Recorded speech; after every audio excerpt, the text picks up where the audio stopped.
After nearly 2 decades in Congress, Paul Ryan, the third highest constitutional officer in the country, is calling it quits, saying that he wants to spend more time with his family. Is he just now noticing them?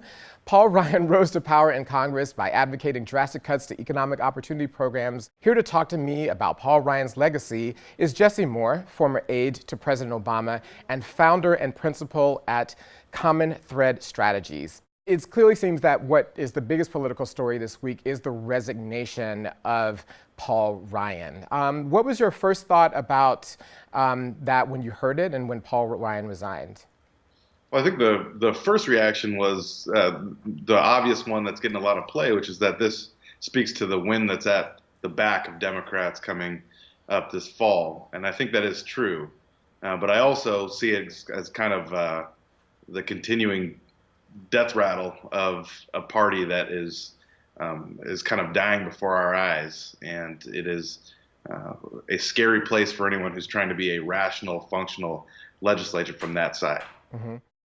What do you think his legacy is going to be, especially for communities of color and just marginalized people in general? He had a huge role in helping to set up the undermining of a lot of the social programs and economic opportunity programs. And so what do you think is his legacy now with this tax cut, and what do you think is going to come next? Well, I think there are two main pillars to his legacy, and they both make me sad. One being this tax cut, this massive tax cut, which will just press apart segments of our society in terms of wage gaps, access to health care, everything that's disproportionately affecting Black, brown people, LGBTQI populations, everyone who's disproportionately affected by less access to the resources that we need to be healthy and to be successful.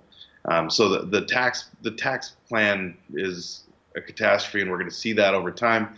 Especially, this is a story we've seen before. They try to sell us trickle-down economics in a new cereal box every couple of years, and we see what happens every single time. The disparity gets worse, and things get worse for people in the margins. The second pillar to his legacy is really shameful, and I don't claim to know Paul Ryan, and I don't know what's in his heart, but he has been a troubling enabler of a president who is dead set on benefiting from hate between American people. Well, that's quite a legacy, and he'll have a lot of time to think about it now that he's going into retirement. Right. Thank you so much for joining us today and for coming on. For more information about what we spoke about on Paul Ryan, please go to thelastSip.org and you can click on How to Help. There'll also be more information on Jesse there. So we thank Jesse again for coming on. Congratulations. Thank you. We'll be right back.